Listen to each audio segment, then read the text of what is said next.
Greetings, Leo. My name is Gabriel, and this is going to be a Grand Tableau with general messages and guidance for the month of December 2019. I've been reading Lenormand for about 6 or 7 years and noticed that there really isn't a lot of Grand Tableau action here on YouTube. So I thought I'd give this a shot. So without much further ado, let's go ahead and begin.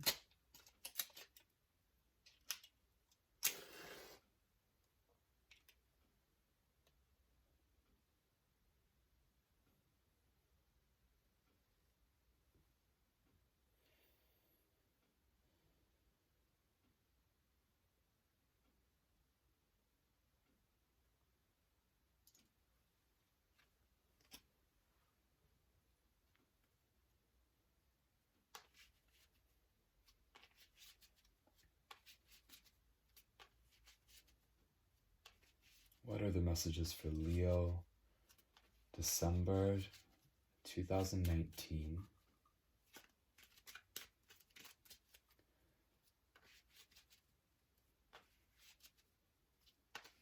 For Leo, the month of December 2019.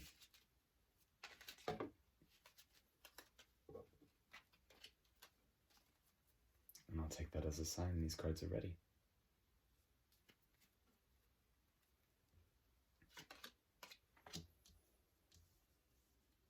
And it's always a challenge to get all of these in the frame, and I'll do my best. Lilies, the ways. The third card is the dog. Ring.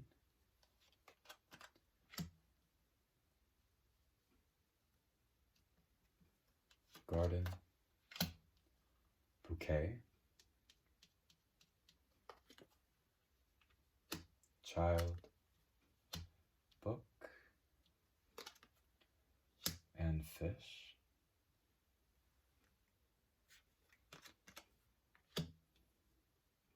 Snake. Cross. Mice.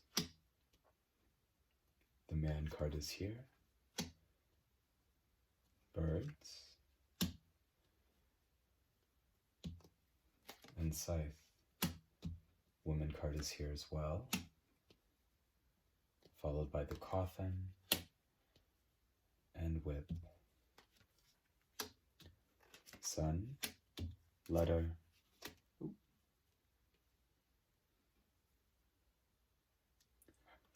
fox, anchor, tower, moon, heart, the clouds, stork, clover, ship, the tree, key, mountain, stars, bear, the rider all the way down here at the bottom, and the house.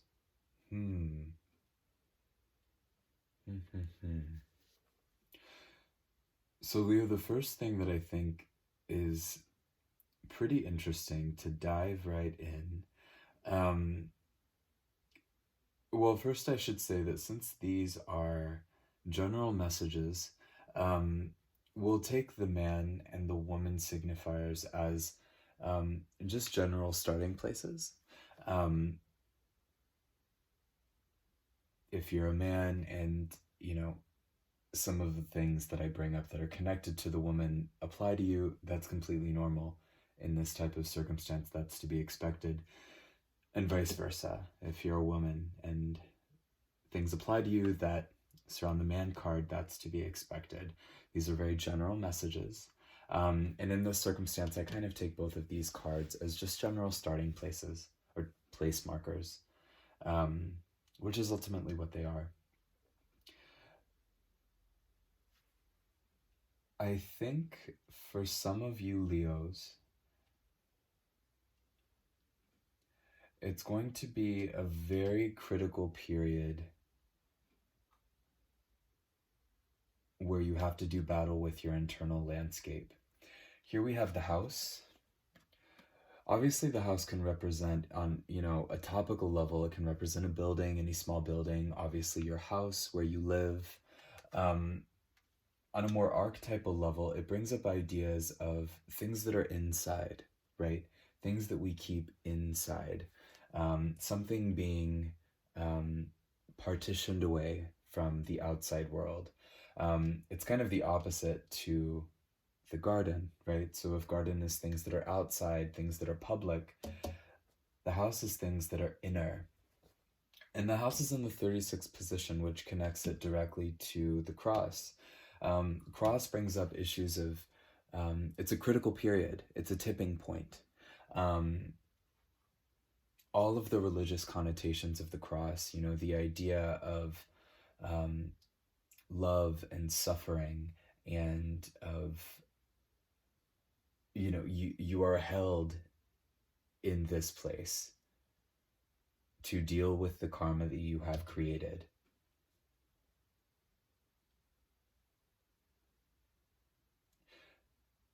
And I think it's actually going to be something that you're ready to deal with. It's something that you're going to be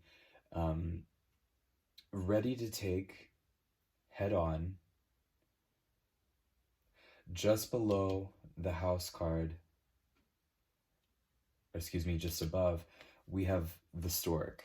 That kind of shows me that, ultimately this is a situation that is being ameliorated.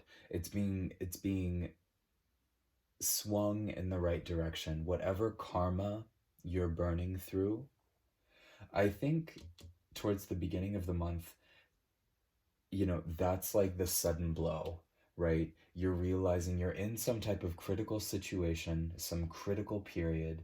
It's shown up in your life. And it's almost as though you're ready to assess it, and you're ready to make instant moves. You're ready to reframe it into a way that is positive, or at least is not as torturous or laborious as these things sometimes are.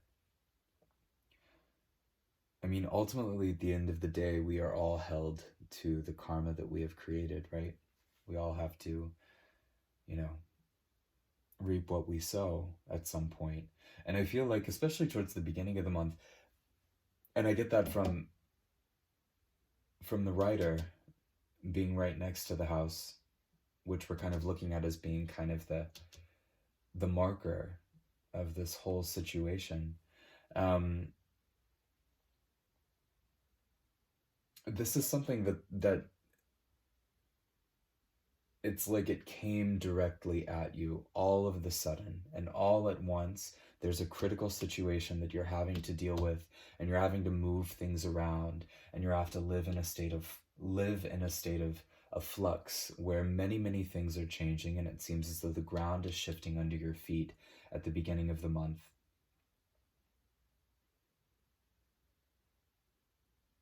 And ultimately, I see you being successful in that. I think, and this is kind of where we'll differentiate, because I think it could apply to both men and women, but in slightly nuanced ways. For some of you Leo men, I think it could deal with commitments that you have made at work. Specifically, commitments that you have made in the role that you play at work, right?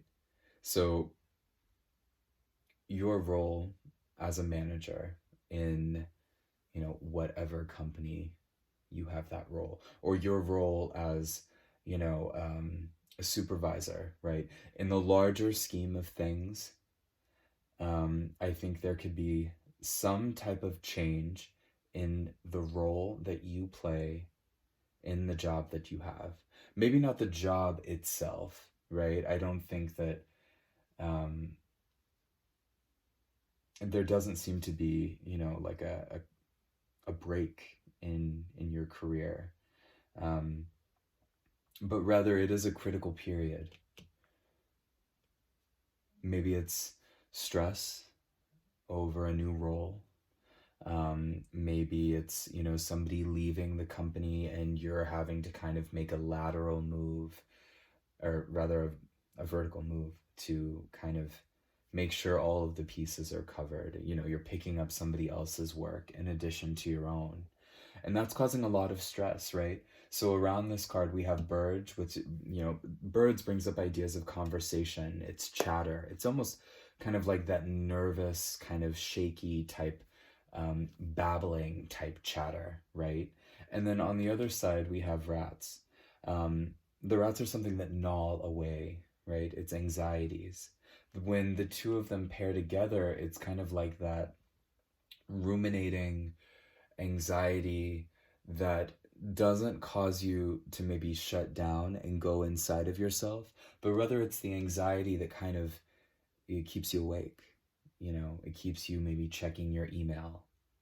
Whatever type of critical shift is happening, I don't see you as shutting down because of it.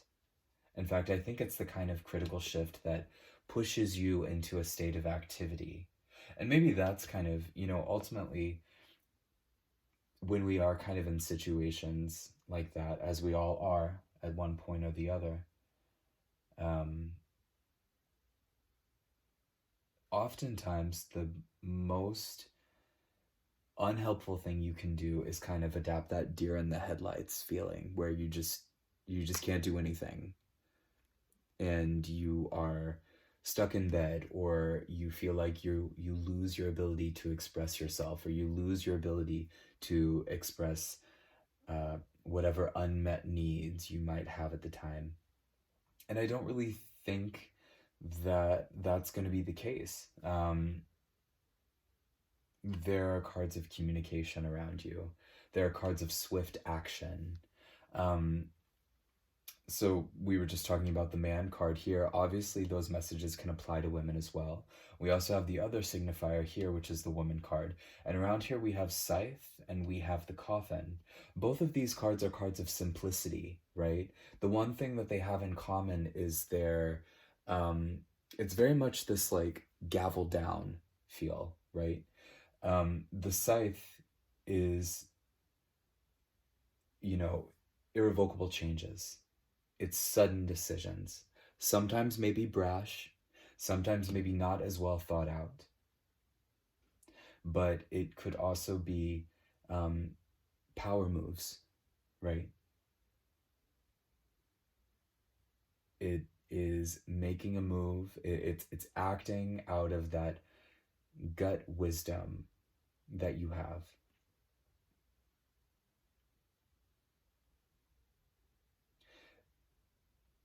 Changing things in the way that you need to be changed, in the way that they need to be changed, based on that deep instinct that says, this is not right, and I know what I need to do, and I'm going to do it right away. Similarly, the coffin, when you think about what a coffin is, right, it's open and shut. It's also incredibly utilitarian, right? A coffin is good for one thing, right? We don't make them for other things. It's good for one thing. You put something in it, and you put that thing in the ground, and then it's gone. Buried. It's done. Open, shut. Both of these cards, I think these are really good cards to have when we're talking about, your response to a critical situation, because it's decisive. There aren't cards that kind of signify fear. In fact, at the very base of this, we have the bear, which is a little bit difficult to see. The bear speaks of personal power.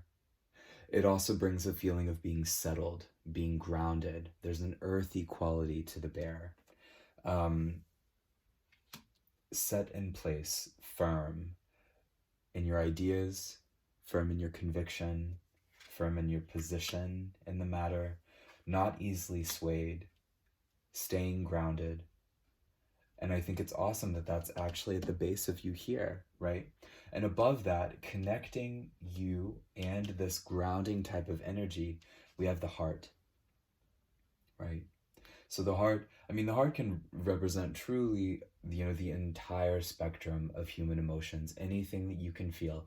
It is true, generally it does represent positive feelings, good, warm, fuzzy feelings. It's also the signifier of a romantic relationship. So for some of you, if this work piece or this, my job is my identity piece doesn't really jive, I think it could also have to be, there's a potential for relationship issues here as well.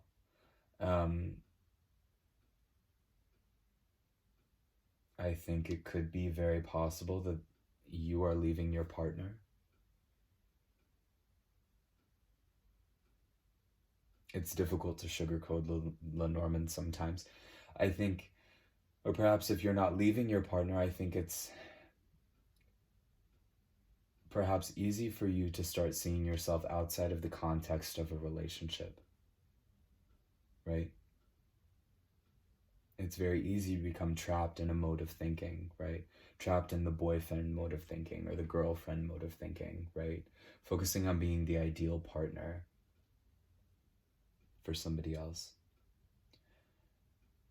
And even though maybe this doesn't result in the actual dissolving of a relationship, I think this could be a new situation, the child, which represents newness, maybe even sometimes naivete above you.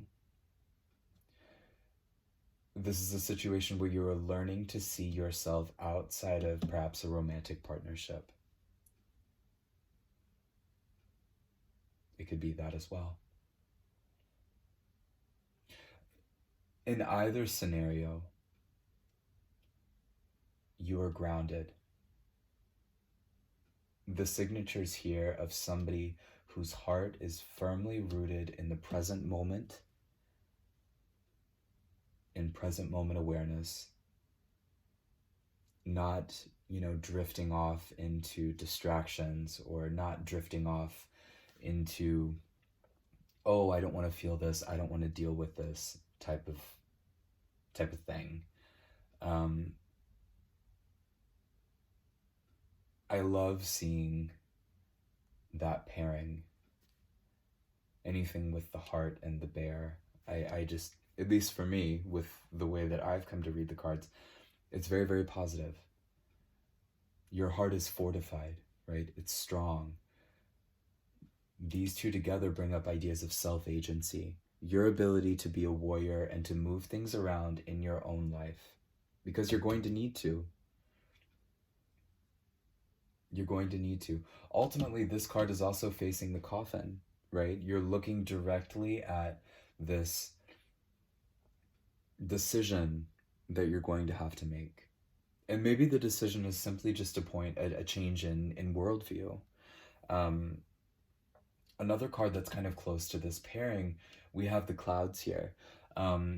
In the traditional, I guess you should say, little white book interpretation, and those of you who read tarot will know what that means. Clouds can sometimes be described as depression, in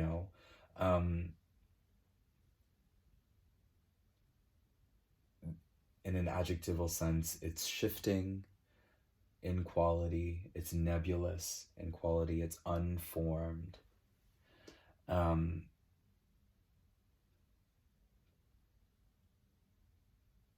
I think here, those are not necessarily bad things, right? The clouds are constantly changing in shape. If you go outside and you look up, one moment you see a turtle and the next moment, it looks like a jackhammer or something like that, right? Constantly changing, constantly evolving. Nothing is fixed. And I think that's a good situation here because it looks like that's an energy that you are able to embrace this month. whatever critical situation, and I have a feeling that this critical situation is going to be something that's common to all Leos, whether it's like what we said here with something with your identity with work, your identity with, your job, or however you spend a majority of your time, or if it is that relationship piece. I think you're able to embrace the unfixed quality of the situation. It's a deep sense of shifting, of impermanence. Things are very kinetic and very moving this month. And I think that that's an energy that you're very, very, I mean, I don't think anybody's ever truly comfortable with abiding with that energy completely, but it's something that you're willing to kind of do battle with. It's something that you're willing to approach head on. Both of these cards are facing the clouds, right? This is not something that you're afraid to look at. It's not something that you're trying to veer away from.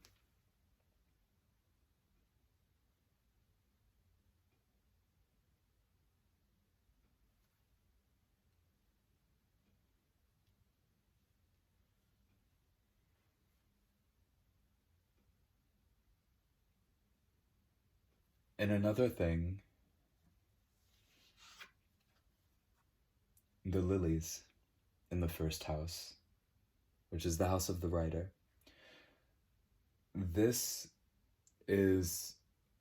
position will always represent energy that is being made manifest into your life, right?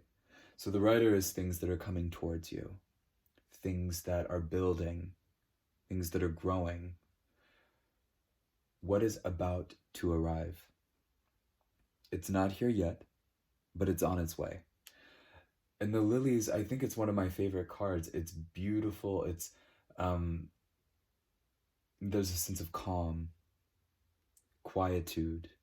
Lilies are cool. They are reserved. They are removed.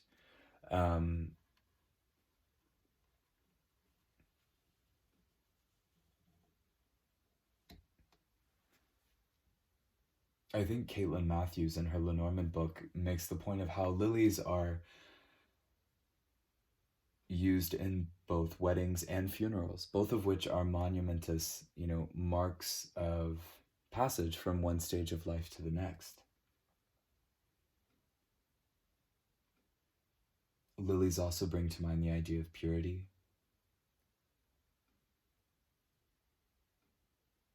cleanliness, spiritual cleanliness, emotional cleanliness, right? Hygiene, right?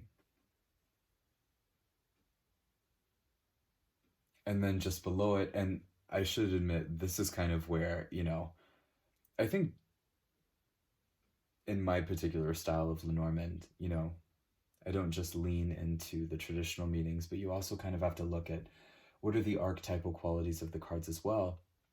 And if we're bringing up the idea of emotional hygiene with lilies, just below it is the snake.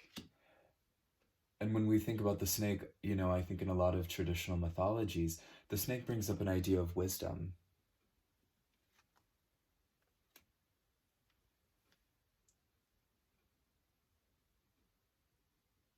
Wisdom, the continuity of a cycle. A snake is an animal that's always changing its skin, shedding the old.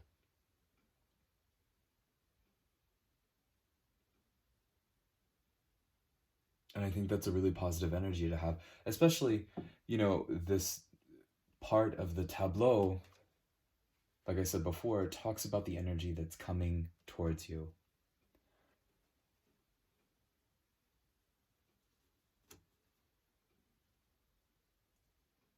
I don't think that this negates how unpleasant some of this month may feel for you. Obviously, for those of us in the Western Hemisphere, this is kind of the beginning of the holiday season. And that can bring up a lot of things for people that um, are not always very helpful, right? Lots of emotions that can be challenging to do battle with. Not for everybody, but for many, many, many people, that's the case. This could talk about that.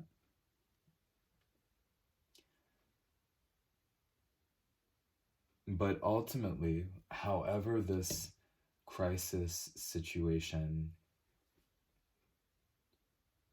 Another thing that I like, and I don't think this is actually true, there's that BS saying, because I took Chinese in high school and I don't think this is actually the case. There's that quote, I don't really even know where it comes from. They say that, the word for crisis and opportunity are the same in Chinese, and I'm going to tell you that's not true, at least in Mandarin Chinese. That's complete trash. But we have, next to the lilies, which is in the house of the writer, we have the ways, right? The crossroads. And I love the crossroads in this particular deck because it's very meandering, right? It's not just that typical kind of X crossroads. It's, almost, it's just these random pathways, right? And at several points, it's kind of like a Y crossroad where you have to choose left or right, and you can't continue to go straight. And I think that's kind of that's a good describer for the energy of whatever type of crisis, opportunity situation you're going to find yourself in towards the beginning of this month. I think it's going to allow you an opportunity for deep, deep change. I think you're going to come out of the other side feeling clean, feeling cleansed.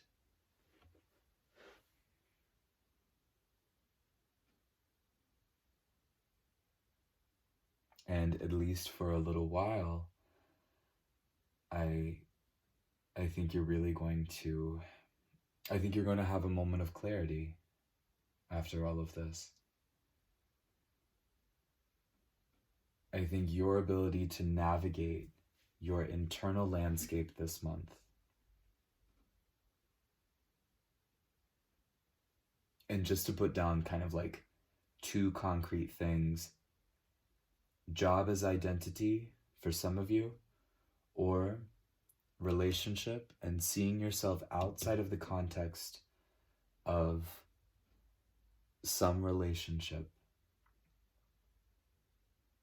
I have a feeling it's like a romantic or interpersonal relationship as opposed to like family or something like that.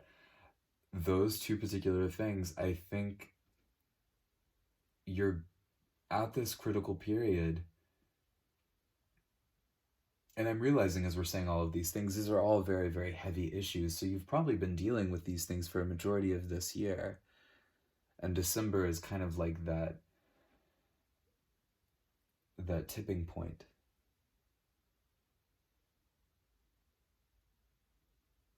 And maybe unbeknownst to yourself, you do have the internal skill set to navigate this and all of the emotions that are going to come in with this very, very skillfully.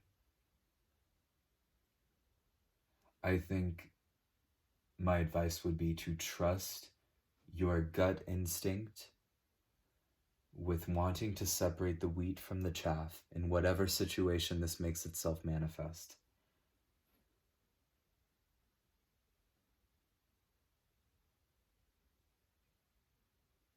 Pay attention to your gut. Act quickly. And I don't think you're going to make poor decisions if you do that. And I think ultimately, if you're able to do that and you're not, if you're not too much of a prick about it, you're going to come out actually having shed your skin, right? The skin that you've been wearing around for maybe a majority of this year. And it's time to shed that skin, right? That could be the whole critical thing, right? It's time for you to shed your skin. You're ready for it.